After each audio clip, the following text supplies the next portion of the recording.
ओम शांति। एक बार सोने की दुकान और लोहे की दुकान आमने सामने थी। तो सोने का टुकड़ा उछलकर लोहे के पास गया और लोहे से पूछ रहा है कि भैया, पीटे हम भी जाते हैं, पीटे आप भी जाते हो, लेकिन आप इतना चिल्लाते क्यों हो? क्योंकि लोहा जब पीटा जाता है तो बहुत आवाज़ आती है। बोला, आप इतना चिल्लाते क्यों हो? तो लोहे ने बड़े ही मायूस होकर के बोला, लोहा का टुकड़ा बोला, भैया बात ये है कि तुम्हारा जो पीटने वाला है वो तुम्हारा अपना नहीं है, और मुझे जो पीटने वाला है वो मेरा अपना है। इसीलिए मुझे दर्द कुछ ज़्यादा ही होता है, तभी चिल्लाता हूँ। कहने का भाव है कि सोना कभी सोने से नहीं पीटा जाता है और लोहा हमेशा लोहे से पिटता है। कहने को तो एक कहानी का हिसाब है, लेकिन ये प्रैक्टिकल जीवन में सभी के जीवन में है लगभग।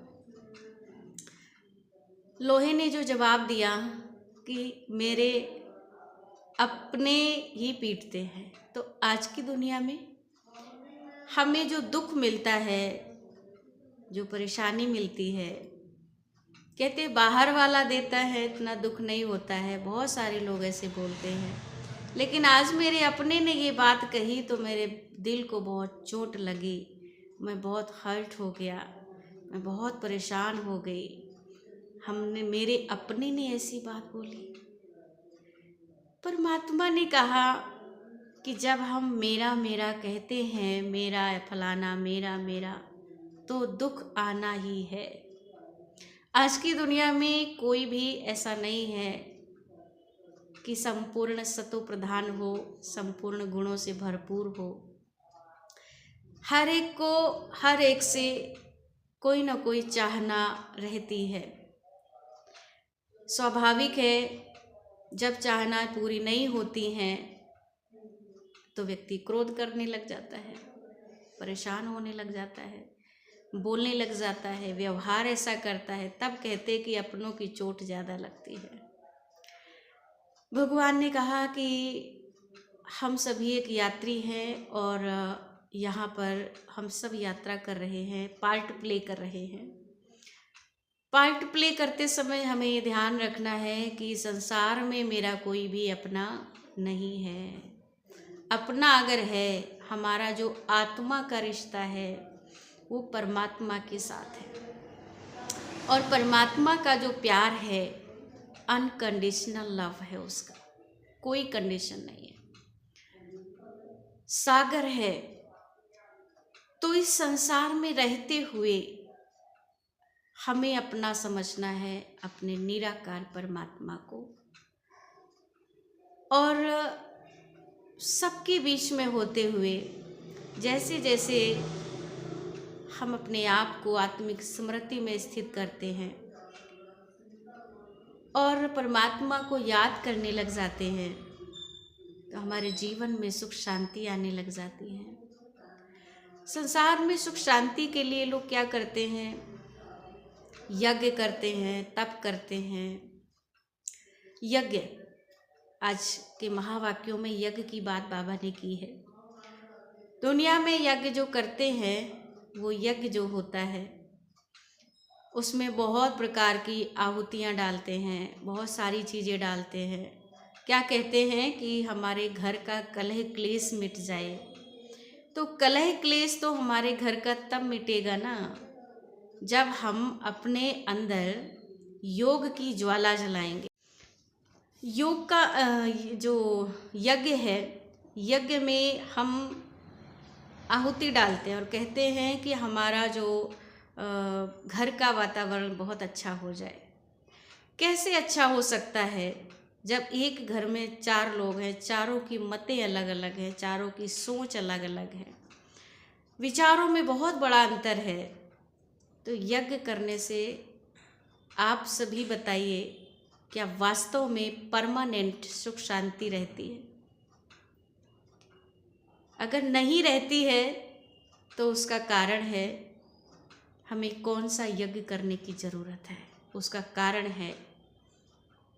कारण क्या है कि हमें वो यज्ञ करना जिसमें हमारे मन के विकारों की आहुतियाँ पड़ें, मन के व्यर्थ विचारों की आहुतियाँ पड़ें, जिसमें हमारे सब के मन एकदम पॉजिटिव बन जाएं, अच्छे बन जाएं।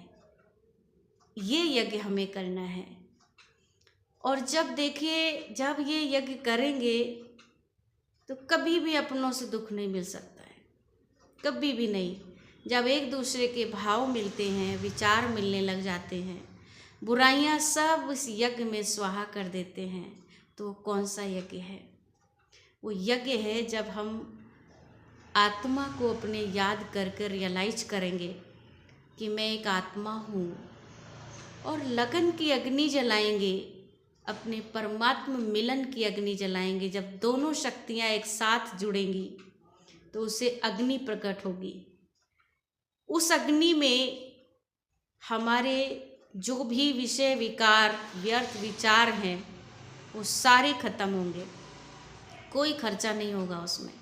बस बैठ करके महसूस करना है कि परमात्मा की पूरी सर्च लाइट हमारी आत्मा में आ रही है, और मेरी आत्मा के जो मन के विकार विचार हैं वो धीरे धीरे इस यज्ञ में स्वाहा हो रहे हैं, समाप्त हो रहे हैं। तो उससे क्या होगा, जैसे जैसे योग की ज्वाला जलाएंगे वैसे वैसे हमारे मन के विचार शुद्ध होते जाएंगे। और धीरे धीरे जब एक के विचार शुद्ध होंगे, दो के होंगे, तीन के होंगे, चार के होंगे, घर में 4 लोग हैं, अगर चारों के विचारों में शुद्धिकरण हो गया और चारों के विचारों में पॉजिटिव वाइब्रेशन आ गए, पॉजिटिव संकल्प आ गए, सब विचार बहुत अच्छे हो गए, तो वो घर स्वर्ग बन जाता है। परमानेंट सुख शांति। तो परमानेंट सुख शांति लाने के लिए और अपनों से प्यार पाने के लिए, अपनों से सुख शांति लेने के लिए हमें अभी इस यज्ञ की ज़रूरत है, जिससे कभी भी जब ये यज्ञ रोज होगा, हर दिन होगा, तो इस यज्ञ से कहते हैं बहुत सारी यज्ञ से प्राप्तियां होती थी, शक्तियां मिलती थी।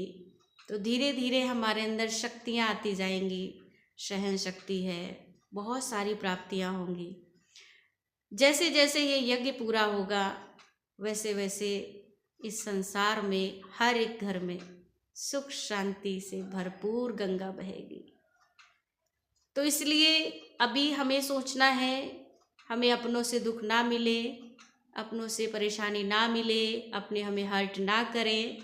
तो इसके लिए हमें अपने हर एक अपने घर में हर रोज ये यज्ञ करना है, योग की ज्वाला प्रकट करनी है, और उस योग की ज्वाला में अपने संपूर्ण विषय विकारों को, संपूर्ण व्यर्थ विचारों को नष्ट करना है, उसमें स्वाहा करना है। फिर आप देखिए आपका घर मंदिर बन जाएगा, आपका घर स्वर्ग बन जाएगा।